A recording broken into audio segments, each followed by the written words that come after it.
Ladies and gentlemen, as promised, I said I would do some research on Edward Henry or Harry Greb. So Harry Greb was a swarmer. He's basically a middleweight, but he fought at light heavyweight as well as middleweight. And one of the most notable things about him was he was very, very dominant. Some considered him the best middleweight that was around, and number 2 pound for pound fighter of all time. But what I was looking at here in Wikipedia, I mean, yeah, I know Wikipedia, you're like, what? But anyway, was Greb versus Gene Tunney. And I don't really consider Greb a pound for pound boxer of all time, but a lot of people loved his style, I guess. But Gene Tunney, I thought Gene Tunney should be one of the pound for pound boxers of all time. See, I like the boxer versus just the guy who bangs and brawls and swarms. There is a science to that too, but I'm not really so interested in that. But Greb is the only guy to give Gene Tunney his first and only defeat.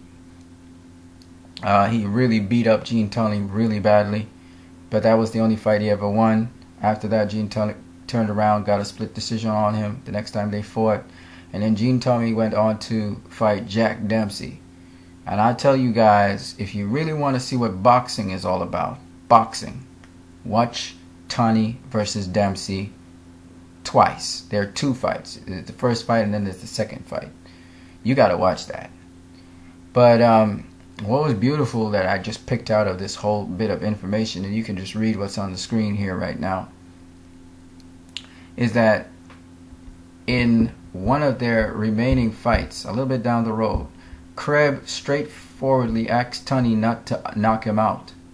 Tunney acquiesced to this request and later acknowledged the incident as the highest tribute he received in his career, stating, "Here is one of the greatest fighters of all time laying down his shield, admitting defeat, and knowing I would not expose him." Okay, Gene Tunney was just a brilliant boxer, man. The guy knew the sweet science, and he wasn't the strongest guy in the world. If you were to look at Gene Tunney, he's not the strongest looking guy. He doesn't look like a straightforward killer. But this guy, he could box, and he would outbox you, and he would hit you in places to tire you, and then he would take you out. So Gene Tunney is to me, actually, instead of Harry Greb, I would put Gene Tunney as one of the pound for pound greatest boxers in the world. Like I said, there are many, many, many, many boxers, and you can list some of the boxers down below if you want. But just a little bit more information on Harry Greb. You remember, this is in the 1920s, thereabout. So you can't, I've never been there, so I really don't know how Harry Greb actually boxed. I can look at video footage, but it doesn't really do justice to what that guy probably looked like in the ring. So, you know, but what I learned was he did everything, man. He would do anything. He'd be like Marcos Maidana. He'd bite you, he'd butch you, he'd knee you, he'd elbow you. He'll pull on your glove strings to loosen your glove string. I mean, he pulled every trick in the book. He was like one of those scrappers, man. That was the thing. And he was very aggressive. So I think that's what made him.